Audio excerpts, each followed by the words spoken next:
Just thanks for having me on, bro. No, I just want to say what I want to add about, because I was around during a lot of that time and shit, and the thing today, like if you took those guys who fought back in the day, like today, if they had access to the nutrition, the training facilities, so much today is, you know what I mean? Just everything in all sports, it's just better. But back then, the reason why, like Keith Thurman would not survive in the 70s, a lot of these guys, because when I was a kid in a town of 100,000 people, there was 12 boxing gyms. Jeez. Everybody back in the day fought. I mean, but my grandfather's a New England Hall of Fame as a trainer. Had 11 brothers. 10 of them fought in the Golden Gloves. My father, all his brothers did. I grew up with Mickey Ward. You know, I started training with him back before in the Silver Mittens. I mean, everybody boxed. There's 2 gyms now left in my town, in Lowell. That's where they hold the Golden Gloves and whatnot. So that's why, yes, the nutrition, every aspect of the fight game. I mean, Christ's sakes, those guys, I mean, fucking Sugar Ray Robinson was dusting off 2 packs of Lucky Strikes a day. You know what I mean? But the thing is, they fought so much, your body gets used to taking hits. But if you have 100,000 people do something, and the top, you know what I mean, the top 10 are going to be a lot better than the top 10 if you have 3,000 people doing something. It's just the numbers are there. It's just the more people doing stuff, the cream of the crop kind of rises. But I would love to see the guys back in the day have the, chances with the facilities today. But that was, my main point. But I do agree. A lot of it, I'm an older guy, and I fucking hate when everybody everything was better back in the day, because it wasn't. In every aspect of life. Keith you know Thurman, what I mean, come on, I've taken shits harder than Keith Thurman before. Thank you. He got married. This kid doesn't want to fight no more. Yeah. You know what I mean? He got married. Errol Spence he made his done money. well. Errol Spence would have done well in any era, any era. I thank you. Absolutely. The way he steps his jab, and that his jab is an actual punch. And I think everybody realizes that once they fight him. But hey, can I tell you guys a story? You guys were talking about Mike Tyson. Back in 1983, right? I'm his age. He just lost to this Irish guy. He was a prison guard. He was 24, 25 years old, big Irish kid. And we all went in the locker room because we heard about it. We heard about this fucking crazy kid coming down from Team Vermont, because where he would live in the Catskills didn't have a team, so he fought under Team Vermont. So he comes down, and we all run into the locker room after to say, hey, was this kid, did he hit as hard as they said? And the fucking kid, I think his name was Conley. He's like, that he hurt me with everything he hit me with. He said, I've never, ever felt anything like that. And the kid never punched to get out there, but he lost on points. He was wild, but he went berserk, man. He was crying because he was in the next locker room. We're all sticking our heads in. He ripped the fucking locker room apart, tore the lockers off the wall, ripped the fucking chairs up. Kevin Rooney and the dude Atlas with the Sky had to go and slap him and calm him down. Yeah, he lost his marbles. Yes. Hey, bro, don't you think that's steroids though? This guy he's been fed steroids from the age of 14 years old, and it sent his mind crazy. He was, also a lot of that too, though, Stuart. Honestly, he was a man-child. His wrist, I shook his hand. I sat and talked to him after he calmed down. His mitt at 16 years old was the size of my head, but he had weird eyes, man. He dotted all over the room. He was a sociopath. I mean, by the time he was 13 years old, he's bashing women's heads in with bricks to take their Social Security checks. This isn't me making this up and talking smack. This is facts, man. You can go to his fucking police record. He was arrested like 33 times for violent crimes.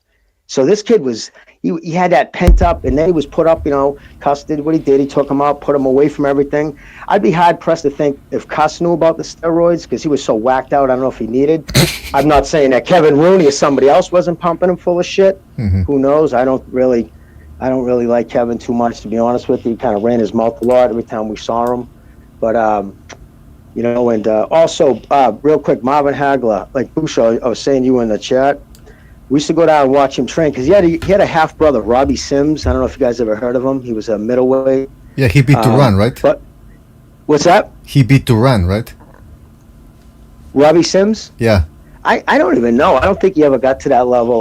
But he could have, dude. I don't know. But I remember when we went down and Mickey went and sparred him because Mickey wanted to spar heavier guys because he was fighting at 140, but he wanted to spar Sims. And, that was the first time. And Hagler was in there hitting a bag. And I'll tell you, this is just, a story. Just do it your way. But I'm sitting off in a corner. I'm like 15 feet away from him. And he's punching this fucking 120-pound, old, heavy, black leather bag. It's turned green from fading. He's cracking this thing with hooks, dude. Snapping these bags like it was nothing. And I'm like, oh my God. It was like, you could actually feel it in your chest. And I remember thinking, even if this dude hit me in my arms, I'd be like, what the fuck? Oh man, yeah, no, he was the beast. He'd never made eye contact with anybody. He'd walk around, he would do it in 3-minute intervals, and then when he'd cool off for that 1 minute. But he trained like nobody I've ever seen. He'd get on the treadmill running backwards at full blast, sweat pouring off him. He was a fucking madman. And I'm talking that Petronelli's gym, guys, straight up was, you have no idea, it was a dungeon. It was fucking prisons are better. I mean, asbestos hanging off the pipes, the fucking windows broken. Yeah, it was a dump. But yeah, that's where he fucking went there and got ugly. But yeah, sorry. Oh, I forgot, man. I'm supposed to listen to you guys too. All right, guys. But that was a great call, bro. That was a great. Yeah, that's a cool story, man. Thank you. It's still, listen, I want to say, man, I love it. Every time you call in the next round, dude, I'll tell you, I wish you called in all the time. And all you guys, Sice, you're excellent. I watch all your shit. You do excellent stuff, man. All you guys, I mean, really, it does my heart good to see this generation and not just follow the sport, but you guys are so knowledgeable. BDA, your videos rock, really do. Thanks, you guys know what you're talking about. Thanks, man. I appreciate it. I just want to say that you guys really, really do. I wanted to ask you a question about Marvin Hagler. Anything. When he was training prior to the Hearns fight, didn't he go train somewhere in the woods, in a cabin somewhere in Massachusetts, I think? Yes. He used to go up to the Catskills. Okay. He used to go up to the Catskills where it was like nasty cold, no nightlife.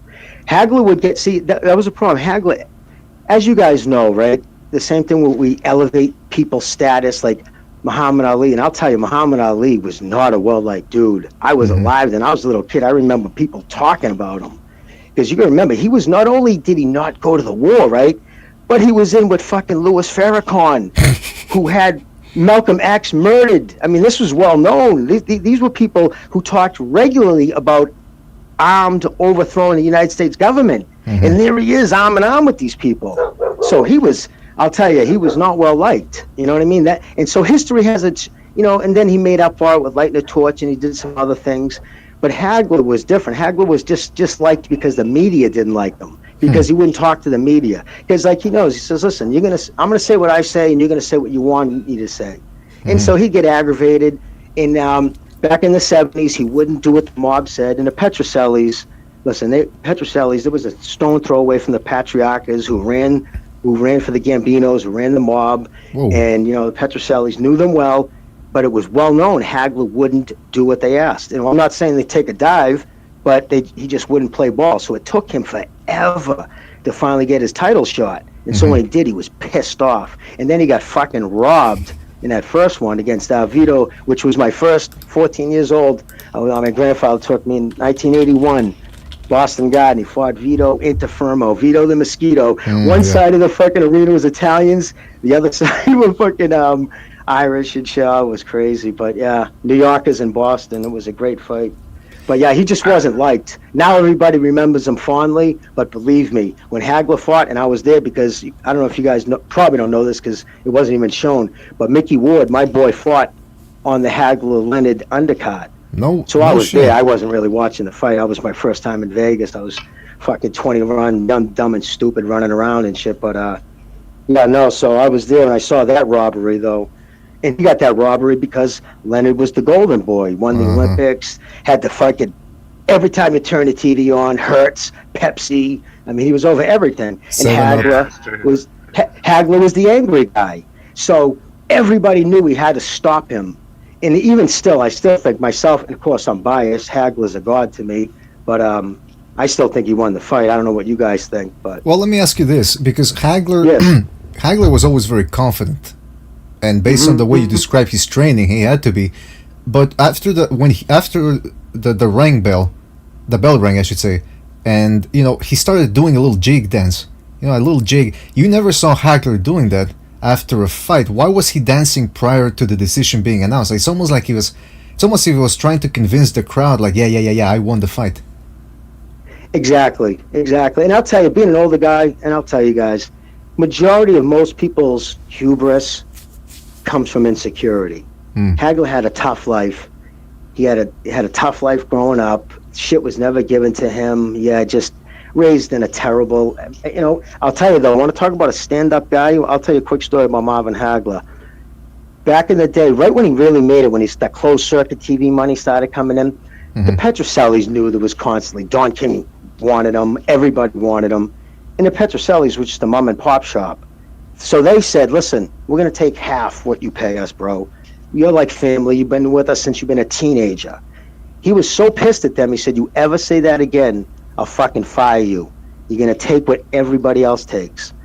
So to me, I know that's nothing huge, but to me, that's a stand-up cat. And that says a lot about Hagler as a person. So everything else you hear, to me, that one story says a lot about him. But so who do you think?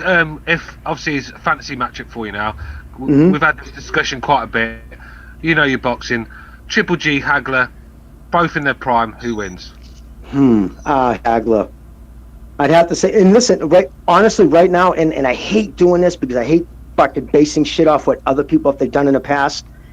Until G stops an elite middleweight, I can't count him as one. He is unbelievable. Listen, I'm a Triple G fanboy. You know what I mean? I'm old enough to be the dude's father almost, and I'm like fucking, a huge fan. I mean, his balance, I've never seen anything like it. His footwork is just everything. Kid has a chin, but just the work, and I know, but see, then again, Triple G's fucking heart is unbelievable too. His cardio is off the hook. Rough. That'd be a fucking war. That would be a war. That really would. That really would. I don't know. That's definitely pay-per-view, that one, isn't it? Yeah, that would, Jesus, because they're both, if you look at both, I mean, on paper, they're both as trained as you could get. Although I'm not 100% convinced on continuously training at altitude. That fucks with people. Wake up from an altitude, to sleep up in altitude with blood on their pillows. I've heard a lot of fucked up shit. Yeah, no, I've heard a lot of nasty shit about living in altitude. Your body's got to get used to it. Maybe he's from Kazakhstan. I don't know about the elevation there, how high it is. I know it's near the Himalayas, so. But, I think there's quite a lot of mountains over in Kazakhstan. Yeah, so I don't know if he's more used to it. I just know Mickey did it a few times. He went out to Big Bear. He had mixed reviews. He's like, I guess if you're going to fight more at elevation. But, hey, can I say, listen, guys, straight up, and I did him for years. If anybody thinks that fucking Canelo didn't take off for 2 months and took a cycle, they're fucking high. They're high and they're lying. Oh, the last thing you see of him, he takes a picture while he's, doing some fucking earthquake work, right? And all of a sudden, you hear Loeffler saying, geez, we can't find him. We don't know where he is. We're making offers. He disappears for 2 months. In my heart, once I heard he flunked, I'm saying, okay, he jumped on a plane, flew to Germany, had blood work done up. They wrote out the best possible way, and taking the shit for years myself, what you do at the end of a cycle, because sometimes taking steroids isn't always helpful, because when you get off, and if you're taking high androgens, your nuts go away. They disappear. Oh, boy. They just go up inside you because your body has no use for them. Every male's making between 7 and 9 milligrams a day. You start taking in 200, 300 milligrams a day, your balls say, bye, no use for me. So you're going to turn them back on. And again, though, if Canelo did juice, which he did, he didn't get him off some fucking dude and, out of some guy's trunk at Gold's Gym. He had the best shit written up for him, but at the end you take clenbuterol, because what it does is it pumps niacin into the body part you're working. It carries higher oxygen levels because it's a bronchial, for your asthma, and it helps you keep gains, and it helps you deal with the inevitable losses that you will gain. You lose some of the gains unless you take a lot of HGH. That's another story.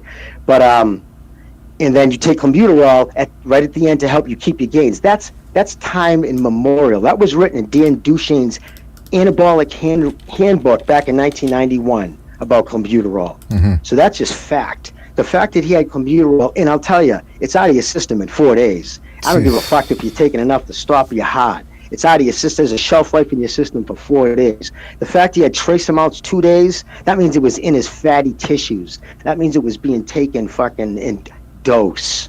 You know what I mean? Right. Dose. And I'll tell you another. What's that? You've only got to look at the muscle he was putting on. Yeah. Absolutely. And I'll tell you another one. Another fucking that Mayweather punk, that woman beating piece of shit. I'll tell you right now, all you got to do is look at his abs anytime he poses, right? If you want to see anybody who's cheated with HGH, they look like little pimples under their abdomen because with the mosquito HGH, bites. Yes, how you got to inject it. When you get real lean, it's hard to take HGH because you have to shoot it into fatty tissue. So it's always in the ab, around the lower buttocks, but it's all the fat around your abs the last to go. So you always see, like, Dorian Yates, look at the old guys, right? He was my favorite bodybuilder of all time, but covered, his stomach was covered, those little bumps. And you look at Mayweather in the later years, you see because HGH just doesn't add muscle like steroid takes a muscle cell and blows it up. HGH splits it in two and adds another one. You know what I mean? It was first developed for cancer and AIDS patients for muscle growth. So you keep what you get. Unfortunately, your teeth start to spread apart, the joints in your elbows close, if taken a lot. But when you see muscle structure change past the age of 27, that is fucking chemically enhanced every time. 100%. Mayweather, Conor McGregor, prime example. Mayweather, 40 years old, in the best shape he's ever been in. Look at the size of it. Thank you. I mean, and by the time he's 40 years old, his testosterone level has more than cut in half. So how the fuck are you getting bigger when you're supposed to be getting smaller? You know what I mean? It's just, because, listen, just because you're a millionaire and you have to pay people to walk your kids to school, doesn't make your body any different, douchebag. Mm-hmm. I hate that fucker. Sorry, I don't want to even get me on that fucking prick. I don't like that. I don't like what he did to the sport my family gave a lot of years to, you know what I mean? Right. Damn near ruined it. What do you think about his strip clubs? What's that? What do you think about Mayweather opening up several strip clubs in Las Vegas? How is it going to work out? Listen, all right, I'm going to tell you right now. I might not be here to see it. I might be dead. I'm telling you right now, you remember this conversation. Shit is not going to end well for this kid. It's just not. Listen, he is a first-year psych student could tell you he has fucking got all kinds of mental issues. Anytime something's announced, they could say Triple G just had a son. Mayweather would fucking tweet out, "Oh, I just adopted a tiger." He's just an idiot. Anytime a big fight's announced, he has to announce something. Listen, I heard when he walked into, I have a friend who works in security out there at the fucking hotel, the MGM, where they used to lick his balls. I heard when he showed up and they took the Mayweather shit down when you walk into the door for years, it was all TMT, right?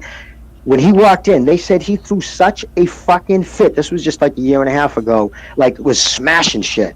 Like, went insane. He is so fucking... Listen, that dude is so insecure. Ever watch videos? He treats his mother like a fucking... Like something. He takes out money. Who would embarrass their mother like that? Yeah, give me this much. Here you go. And she's talking about the sunglasses. It's just like everything to this dude. Every relationship to him is money. And the fact is, that gym ain't bringing in no money. None of his fighters are bringing any money. And because he beats women as a hobby, no fucking people are paying him any fucking endorsement money. So his lifestyle, leasing all those jets, keyword leasing. That motherfucker don't own no jet.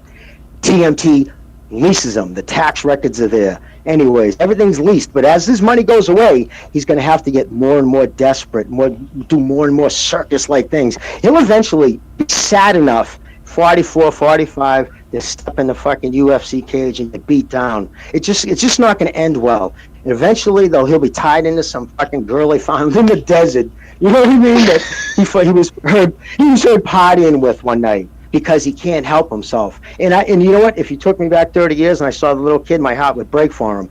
He watched his cocaine-addicted father beat his mother almost daily. I don't give a fuck. We put like emotions in. At the end of the day, they're humans. They go through the same shit, girl problems, everything we did. And a lot of these fighters saw some horrible shit, and Mayweather saw some of the worst. Mm-hmm. His father was a fucking animal, and he was raised in that environment. So it repeats, the cycle repeats. He kicked the door down. Here's a man who could beat most men anywhere near his age to death within seconds on the street.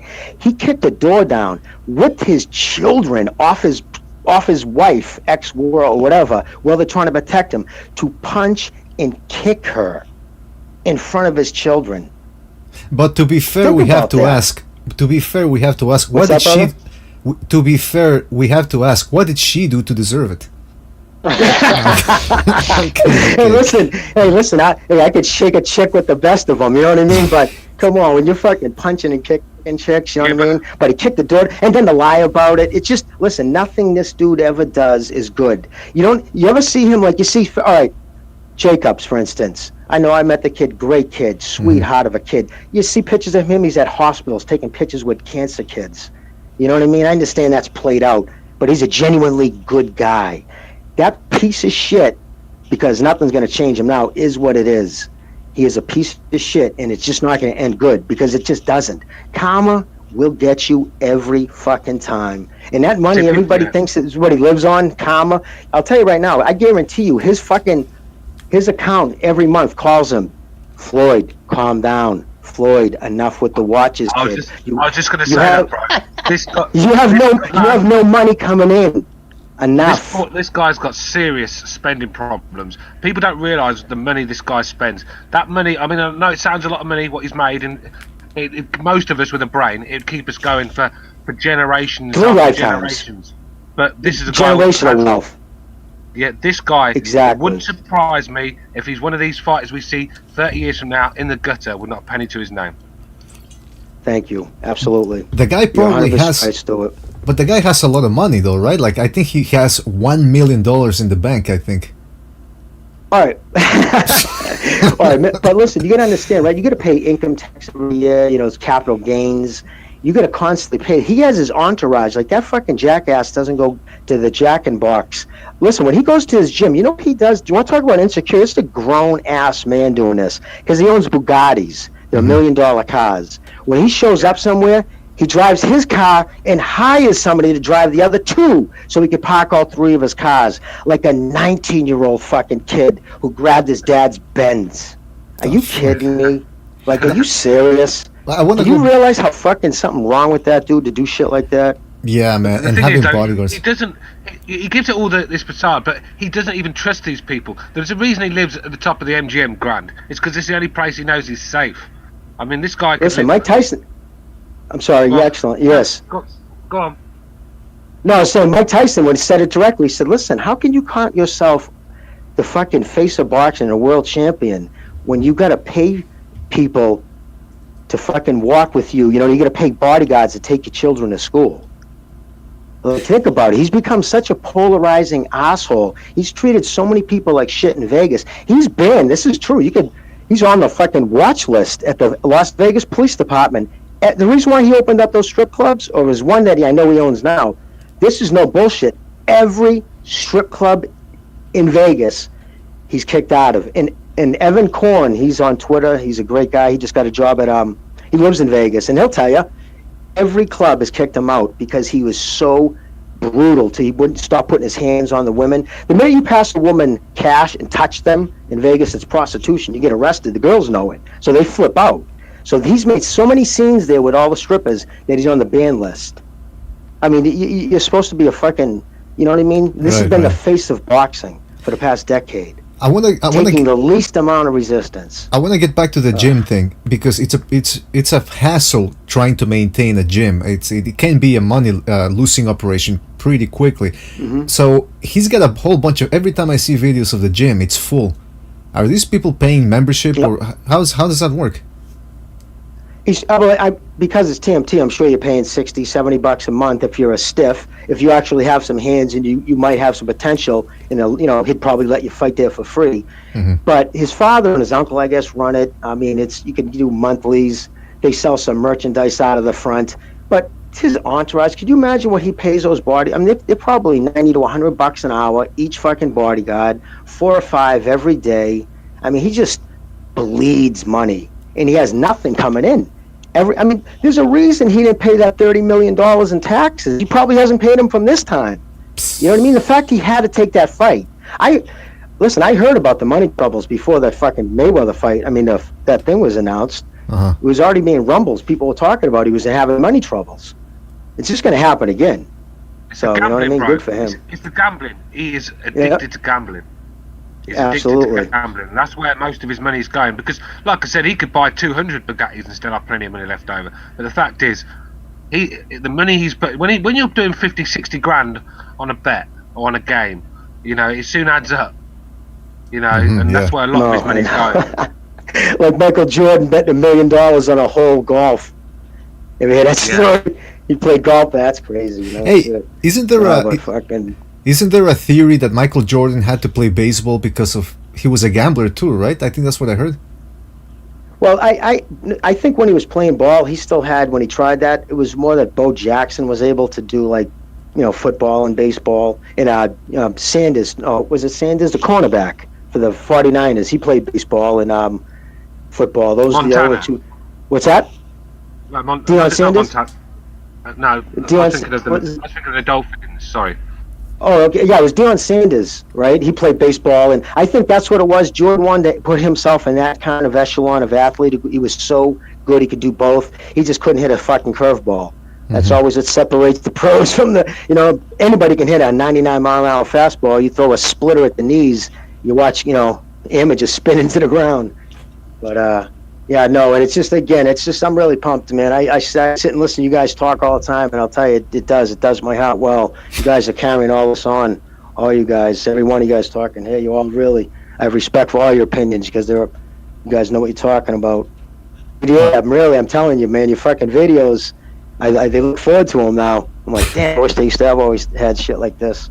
Thanks, man. Thanks, we appreciate that. No, you guys do good shit. But and listen, you guys ever any? Oh, another thing. Let me tell you, since I'm old, let me tell you some stuff that you guys aren't going to be able to read anywhere. Matias, want to know something that only people who knew him will tell you? Go ahead. The cheapest motherfucker ever walked the face of the earth. The fucking nickname Alligator Arms was coined after him because because his arms couldn't reach his pockets. Swear to God, the reason why he died in that belly, that Buddy Holly fucking killing planes, one of those small ones. This is hand to God truth shit. Willie Pep told me this at my grandfather's fucking wake. Sat down, I was like, my grandfather blowing smoke up my ass when he told me about. He goes, that fucking cheap prick. I'm telling you, dude, it was crazy. He goes, he was known. He goes, you'd see him come in the room, everybody run away. It's like, fuck, he's gonna be drinking. He ain't buying. No, he was known for it. He would hang around local airports, right? Those tiny airports, and to wait for someone to recognize him and then bum rides. In fact, here's a true story. He bummed a ride from somebody to go from fucking where he lived to Canton, Ohio, to get $100 off a fucking guy who owed it to him from 5 years earlier. The fuck? Swear to God. I swear, Willie Pep told me that story. Willie Pep said, let me tell you a story about Rocky. I'll tell you how cheap he was. And he told me that story at my grandfather's wake. I was like, no shit. He goes, yeah, cheapest man who ever walked the face of the planet. So, yeah, that's one of those little insider stories. But if you guys have any questions about Mickey Ward or anything, I could tell you that.